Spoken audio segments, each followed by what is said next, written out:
Bhagavate Vasudevaya. Om Namo Bhagavate Vasudevaya. Om Namo Bhagavate Vasudevaya. Om Namo Bhagavate Vasudevaya. Om Namo Bhagavate Vasudevaya. Om Namo Bhagavate Vasudevaya.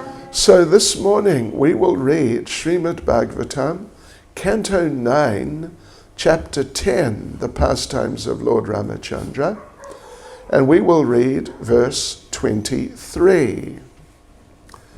Evam Shipan Danushi Sanditam Utsasarja Banam Savajram Iva Tadridayam Vibeda So Srig Vaman Dashamukayar Nyapatad Vimanad Da Heti Jalpati Jane Sukrativa Rikta. After thus rebuking Ravana, Lord Ramachandra fixed an arrow to his bow, aimed at Ravana, and released the arrow, which pierced Ravana's heart like a thunderbolt. Upon seeing this, Ravana's followers raised a tumultuous sound, crying, "Alas, alas, what has happened? What has happened?" As Ravana, vomiting blood from his 10 mouths, fell from his airplane, just as a pious man falls to earth from the heavenly planets when the results of his pious activities are exhausted.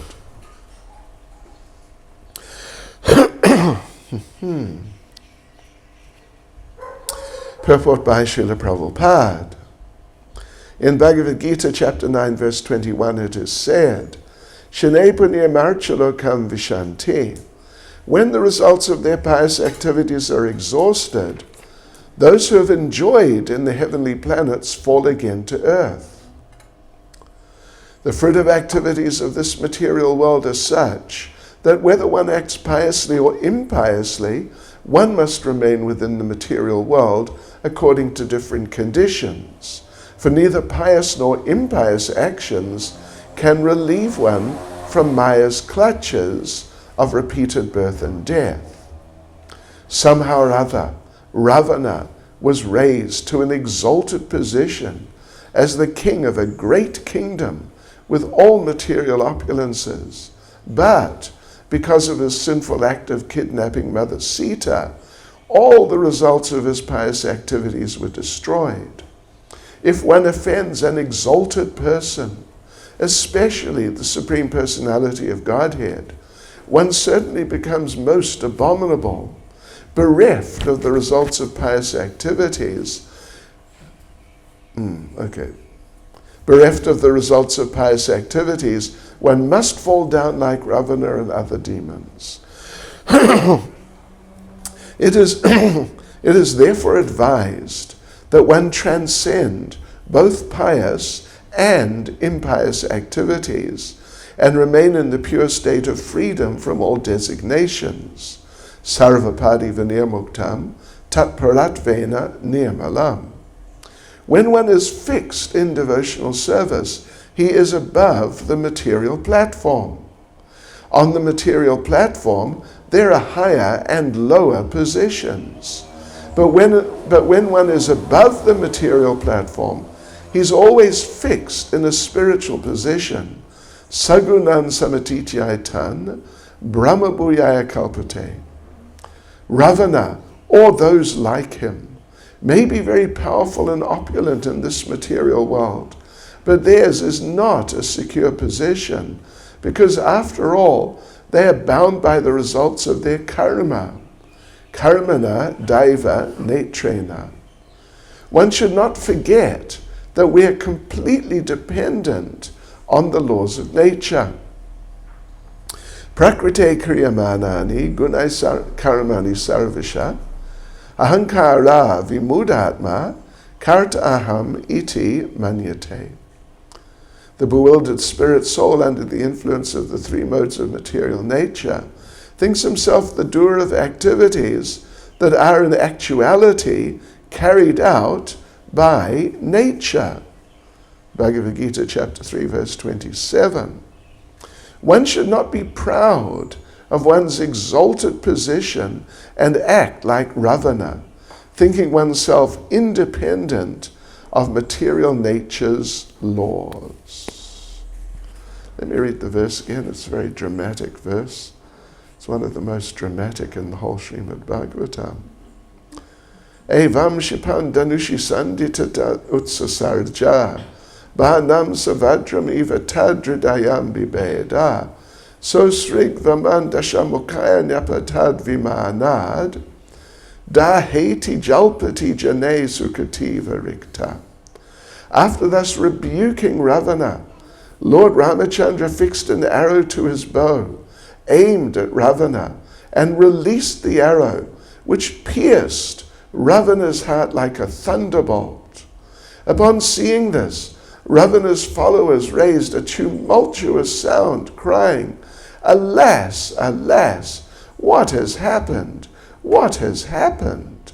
As Ravana, vomiting blood from his 10 mouths, fell from his airplane, just as a pious man falls to earth from the heavenly planets, when the results of his pious activities are exhausted.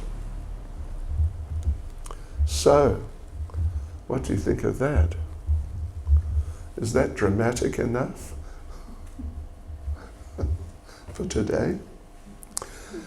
Nama Om Vishnu Vadaya Krishna Prestaya Bhutale Srimati Bhakti Vedanta Swaminiti Namane Namaste Saraswati Deve Gauravani Pracharne Nirvishesha Shunyavadi Paschatyade Shatarne Sri Krishna Chaitanya Prabhu Nityananda Shri Advaita Gadadha Shivasadi Gaura Bhakta Vrinda Hare Krishna, Krishna Krishna, Hare Hare Hare Rama, Rama Rama, Hare Hare. Vanchakalataribhyas Jakripa Sindhubhyevachat Padidanam Bhavanebhyo Vaishnavebhyo Namo Namaha. Vaishnavebhyo Namo Namaha. Yes, well, it's a dramatic verse. Vomiting blood. Okay.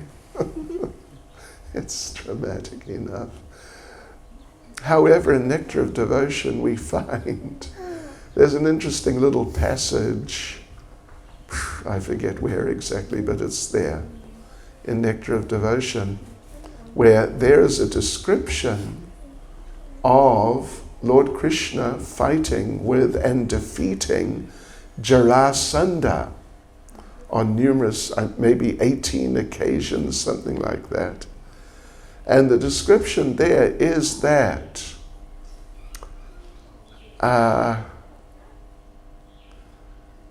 Jarasandha had some huge army of millions, something, very vast number.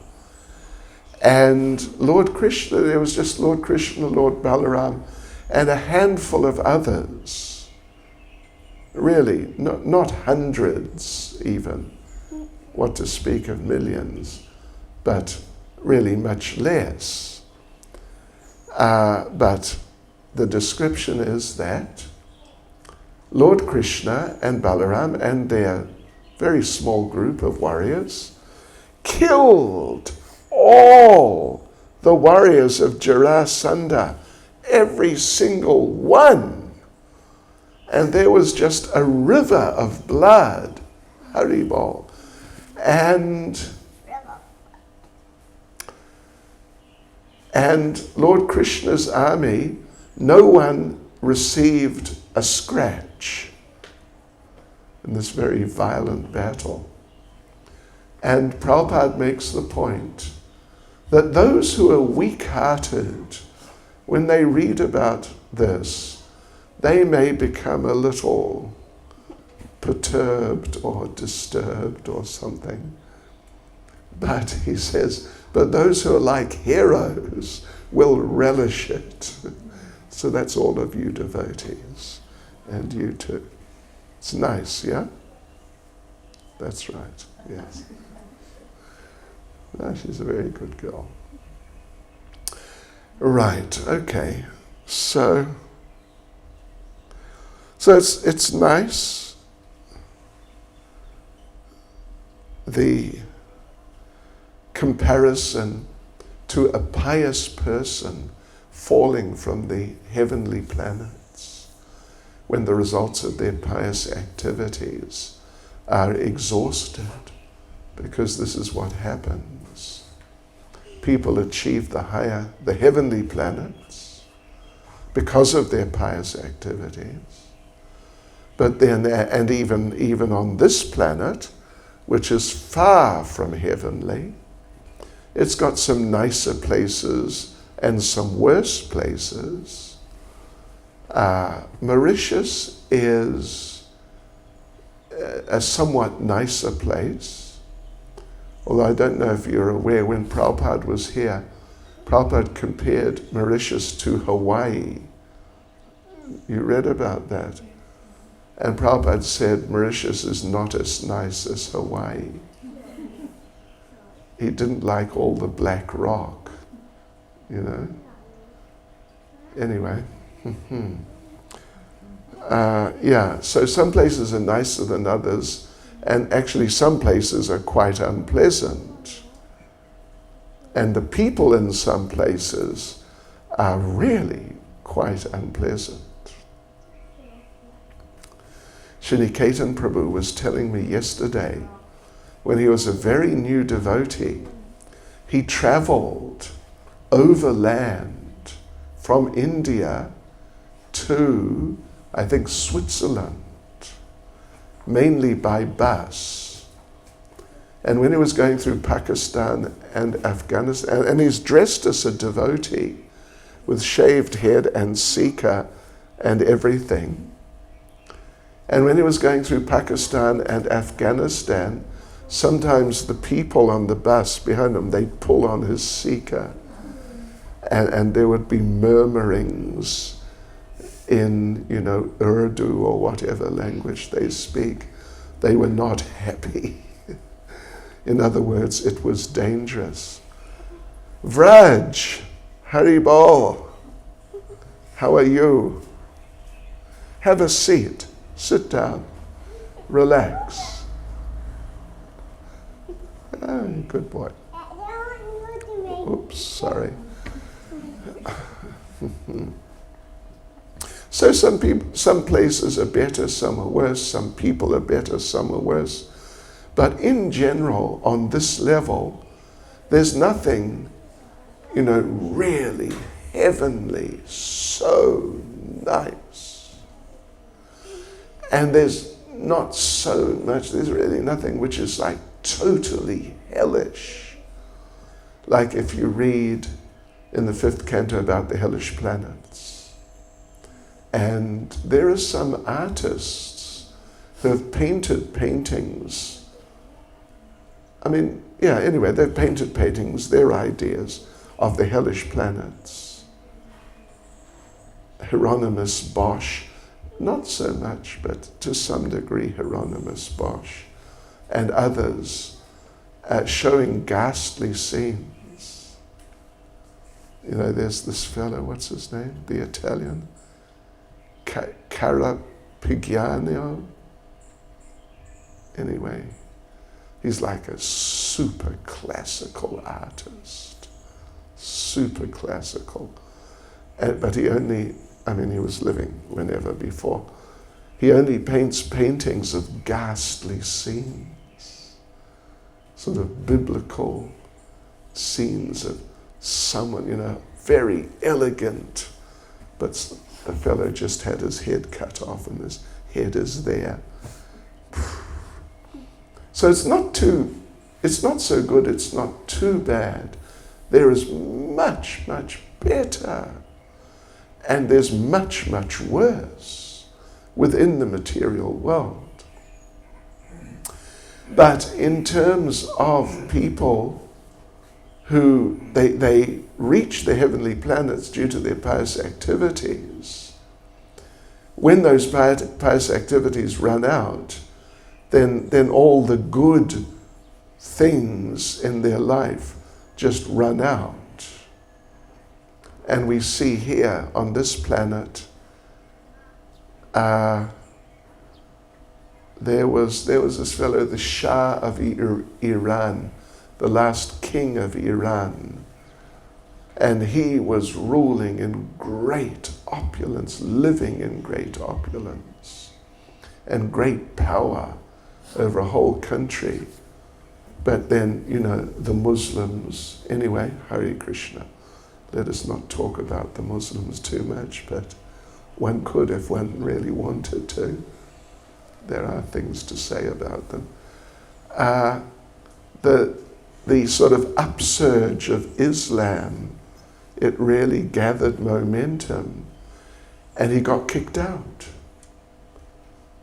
He had his own, I think, 747 aeroplane, at least some major aeroplane, with part of it set up for open heart surgery while flying.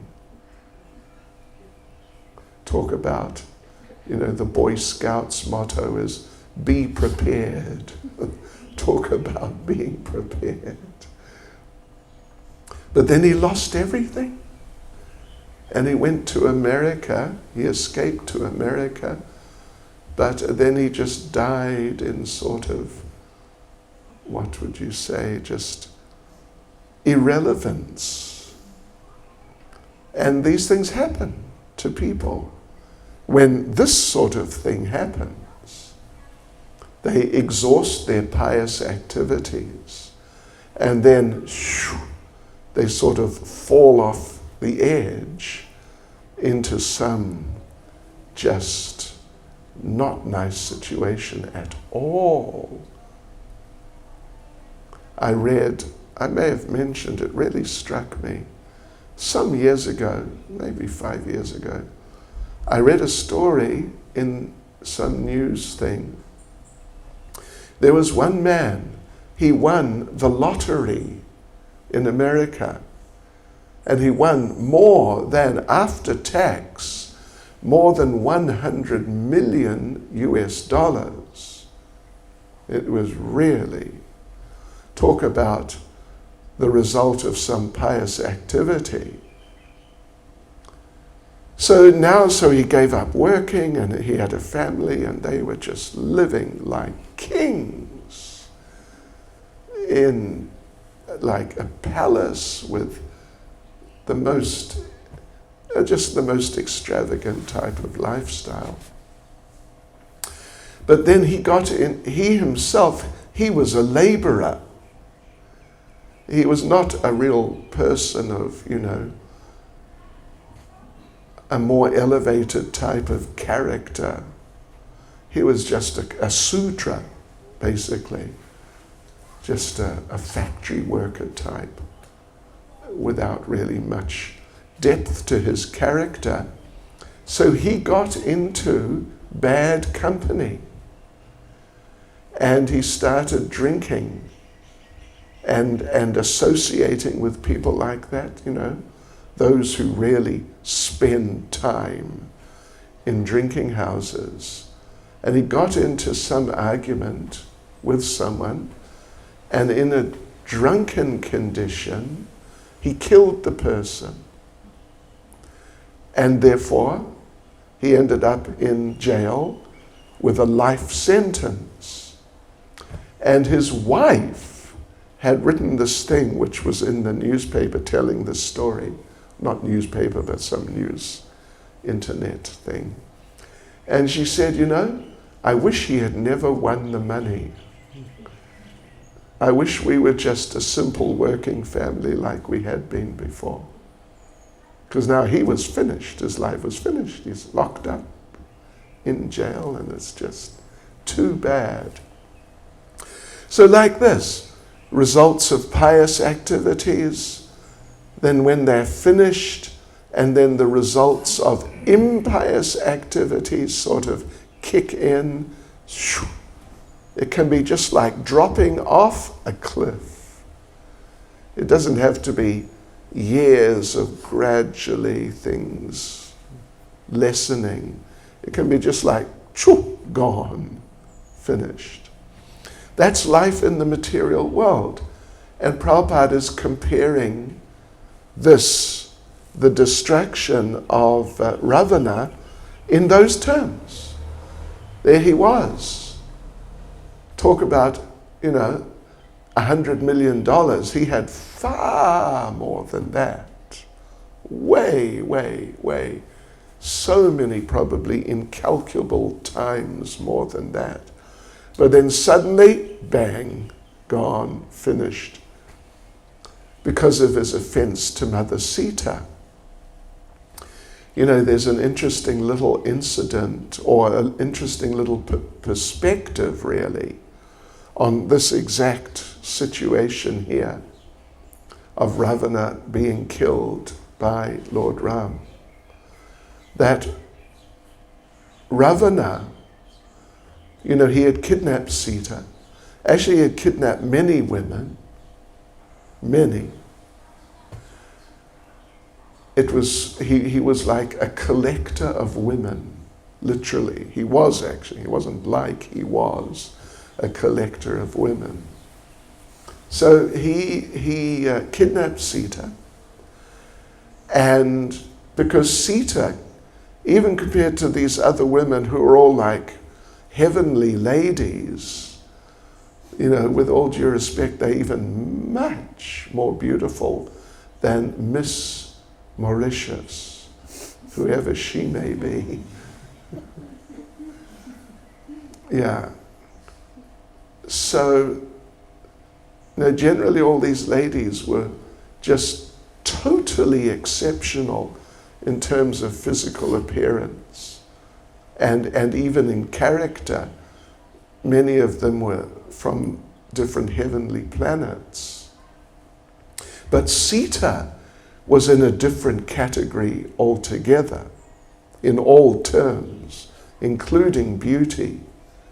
She's, as we were saying yesterday, Mahalakshmi, the great goddess of fortune.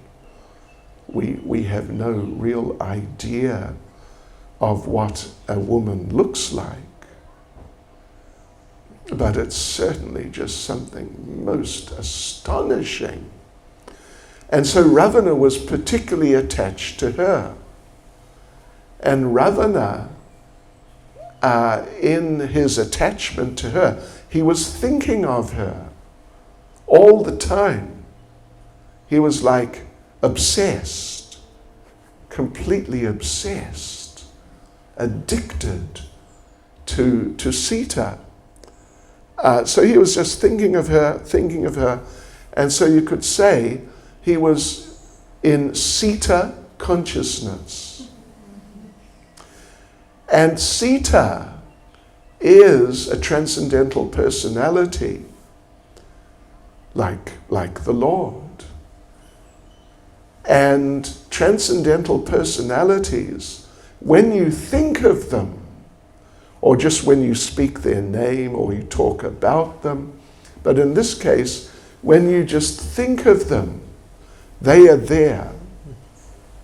They are there because they're absolute persons, means or includes the idea they are not different from their names, their remembrance, their pictures. They're actually present when you think of them. So within his heart, Ravana was thinking of Sita constantly and like completely fixated, absolutely. Therefore, Lord Ram did not fire an arrow at his heart because Sita was there. He was firing arrows at Ravana's heads, if you're familiar with the story. And bang, bang, bang, the heads were getting knocked off. but they're popping back again. And I mean, this is all what's happening here right now. And after a while, Ravana, he's getting his heads knocked off and knocked off and knocked off, but they're all popping back again. And after a while, his character as a Rakshasa is very prone to anger, violence. This is Rakshasa nature, as Krishna describes in Bhagavad Gita. Very violent and, like easily agitated. So he became really disturbed with Lord Ram, and he forgot Sita. Then Lord Ram, as described here, fired an arrow at his heart because Sita had gone from his heart. Not just an arrow, but it was the Brahmastra weapon of Lord Brahma. And that was the end. When that arrow pierced his heart, as the verse says, like a thunderbolt, then that was the end of Ravana. En Creole, au revoir. Well, there's no permutation of au revoir. What do you say? Huh? Bye-bye. Bye-bye. All right. Bad Malenge in Hindi. Bahut bad Malenge. Anyway. So there you go. That was it. And as described here, it's really interesting. I mean, it just struck me. Merci beaucoup. What was it? Some creams. Huh? Oh, vegetable. Grottoir.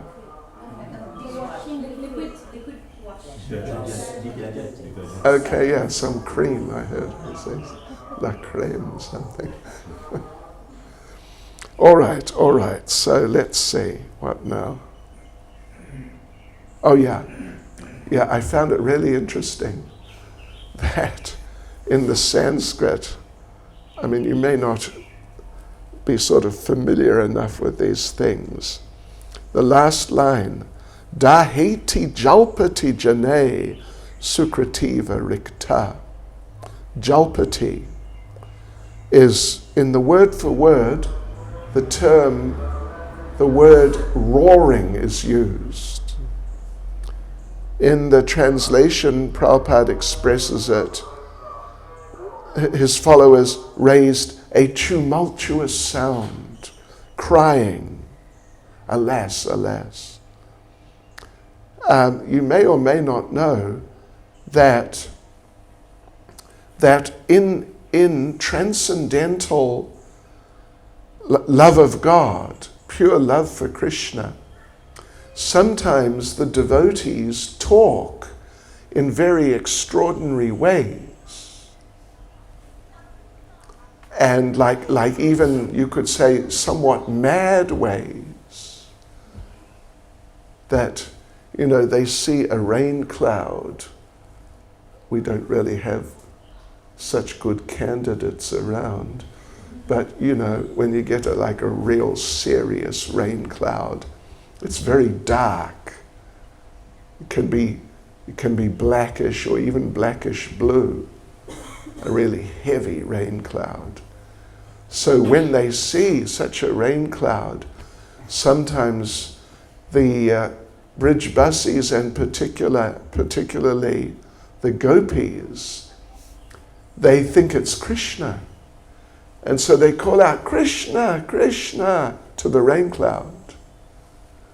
This is a form of speech in transcendental madness.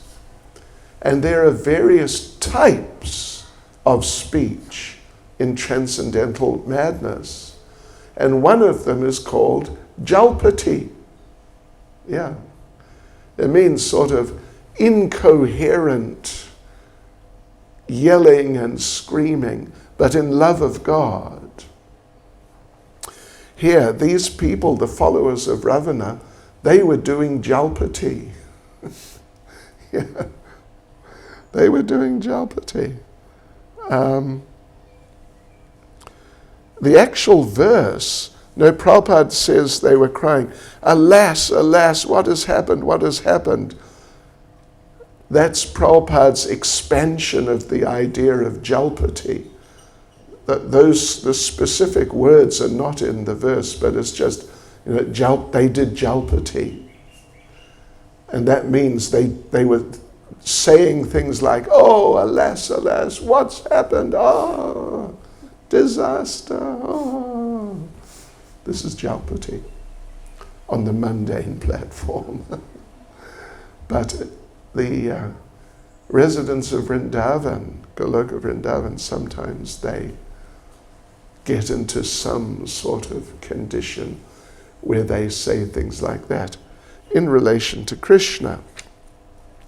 So anyway, the main point really, and Prabhupada emphasizes it, and we should really take note of it.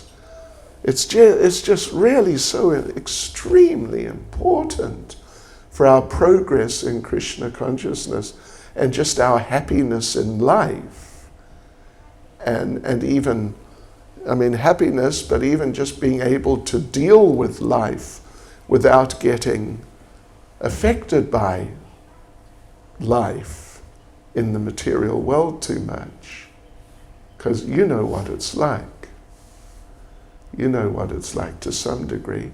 Mauritius is not so bad, but some places, wow, they're really bad. Material life is so much worth avoiding. It's so worthwhile to get out of material life. But in order to do that, to extricate oneself, it's not so easy. You don't just say, like you walk out of the house. You just walk out, close the door, and you're gone. So to get out of material life, it's not so easy that, I'll just get out of material life and away you go. Because we are attached, we are conditioned by many, not just years, but lifetimes of living in this material world and getting caught up in all different types of things which typically happen in the material world.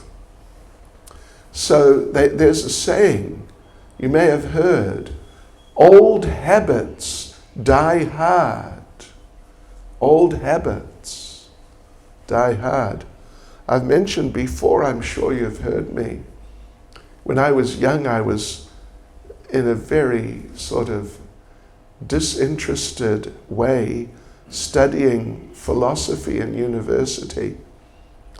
And one person I studied was a British philosopher, Bertrand Russell, and it's a bit of a long story.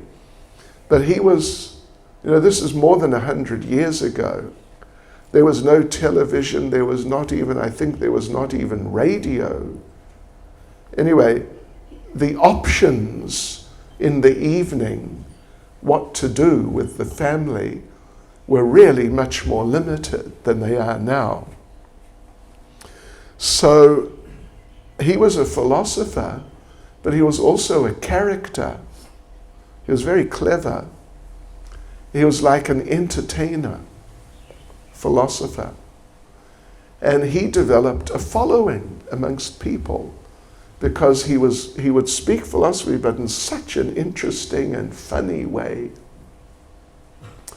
He became like a popular personality, sort of a little bit like the current day movie stars to some degree. And he became famous. Well, it became well known that he had a smoking habit. And he was struggling, he was trying to give it up. but he would relapse regularly. So one time he was being interviewed, and the interviewer was sort of joking with him and said, "Mr. Russell, I know you've been trying to give up smoking. Do you have any advice for our audience, whatever the audience was? Do you have any advice?" And Bertrand Russell said, "Oh, giving up smoking, sure, no problem, it's easy. I've done it many times." He was like that, He was clever, but also sort of like a demented material genius. Yeah. Okay, so where were we? Yeah. So the thing is, old habits die hard. Have you heard us tell the story of Srila Prabhupada traveling in first class in the aeroplane? Of Raja's asleep. Anyway, in the aeroplane, front row. And in those days, you didn't have your little personal thing where you could choose what movie, if you want to watch whatever. There was just one big screen at the front. And there was Prabhupada just, literally about a meter or meter and a half away from this big screen. And it was a war movie, World War II, starring David Niven, who was in all the war movies, fighting and killing the Germans, the Jerrys. And Prabhupada's sitting there, and he's definitely not like watching the movie, but from time to time, you can't really avoid it when the situation's like that. So there's David Niven. He's going up the hill to attack the Jerrys, the bad guys who are up on top of the hill. So he's going up with his gun, and he's going up, and suddenly, bang! Oh, he got shot down on the ground. But he got up again. And now he's going back up the hill again. Yes. But then again, he's shot again. And he's down. But then he got up again. And again he's going up the hill. But then, he's shot again. And in the middle of all this, Prabhupada dozed off. Just sort of, fell asleep a bit. And he woke up like 30 seconds later. He just sort of nodded off momentarily. So maybe 30 seconds later he woke up. And what was there? There's David Niven. He's going up the hill again. And then again, he's shot and he's down.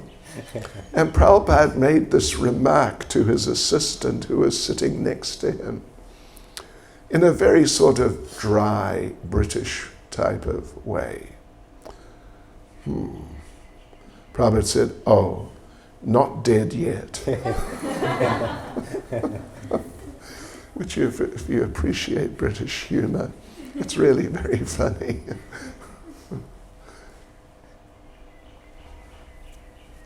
Now you can get, if you just look on the internet, and you will find translations into what is really meant of British polite statements,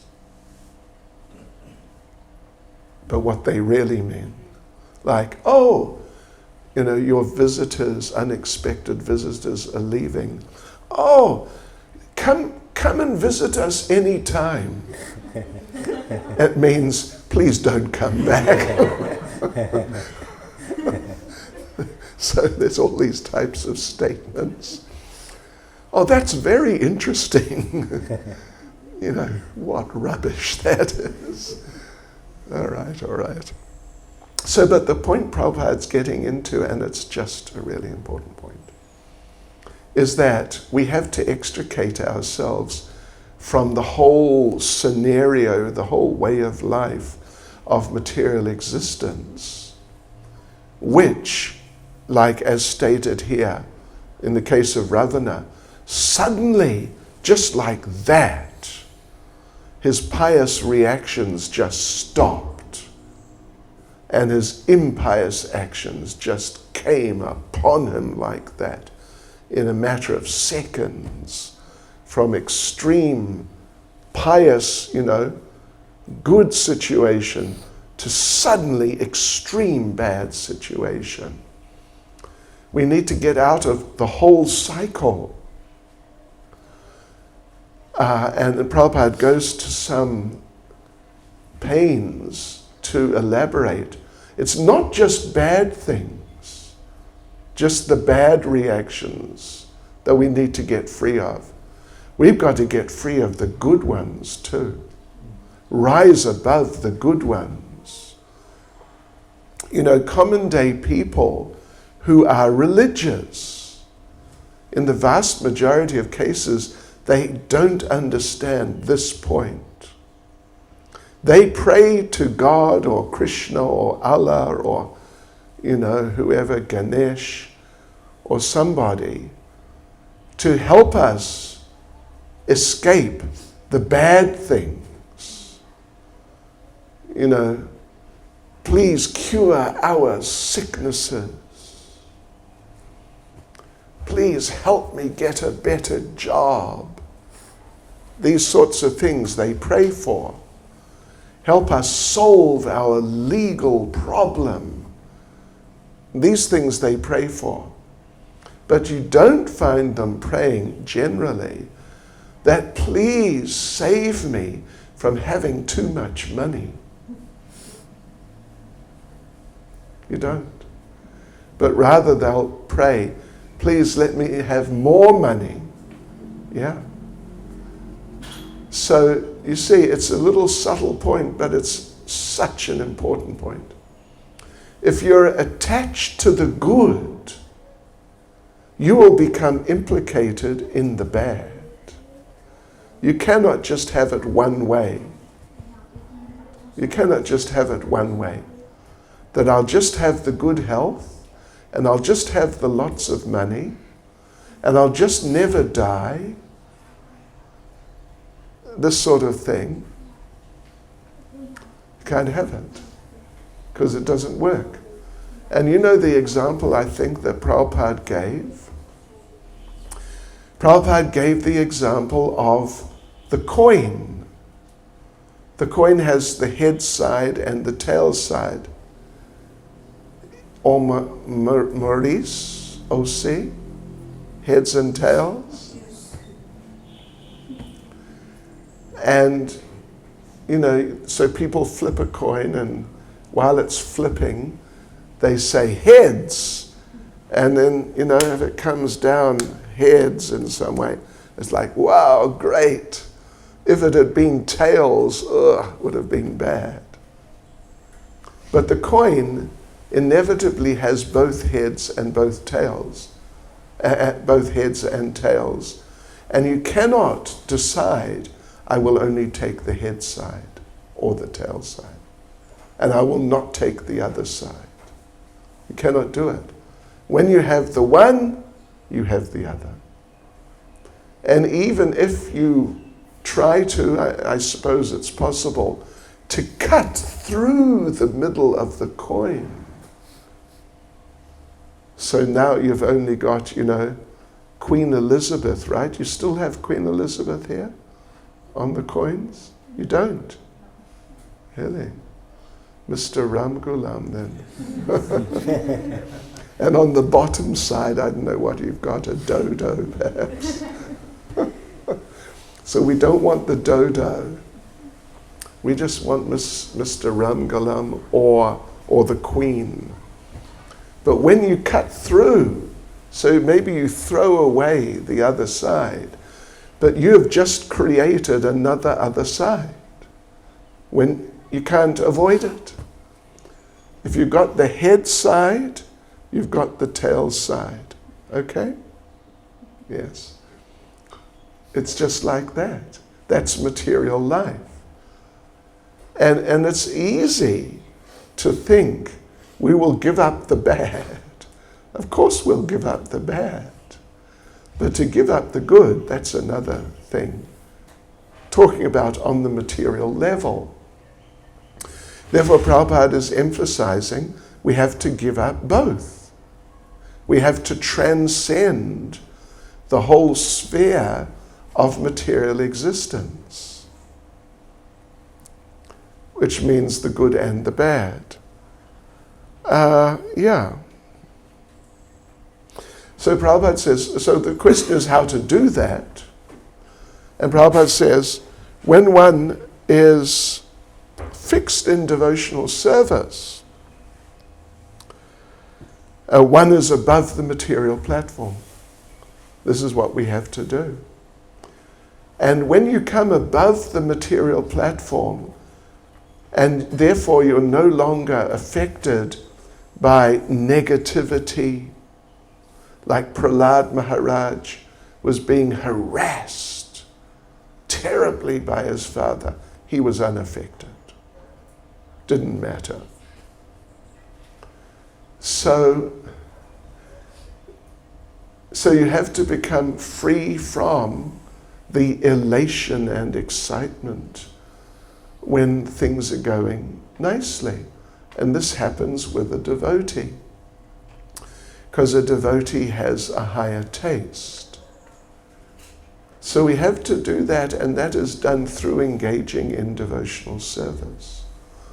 Then gradually, as you progress through devotional service, then not only do you see the bad things more clearly for what they are, I mean, of course they're bad, but you also see the quote-unquote good, meaning materially good things, more clearly for what they are, that actually they're not so good. That actually they're a distraction from what is really good, which is the happiness of being engaged in Krishna's devotional service. So, therefore, we should understand like this. Our happiness and distress in material terms is just coming from our previous material activities. And, you know, it's just an ongoing thing. And you cannot find a position which is simply good on the material level. So therefore, we have to engage wholeheartedly in devotional service, beginning with chanting Hare Krishna, and then gradually come above that, the whole material realm. So we're unaffected by the bad, by the good, and just attached to Krishna and rendering service to Krishna.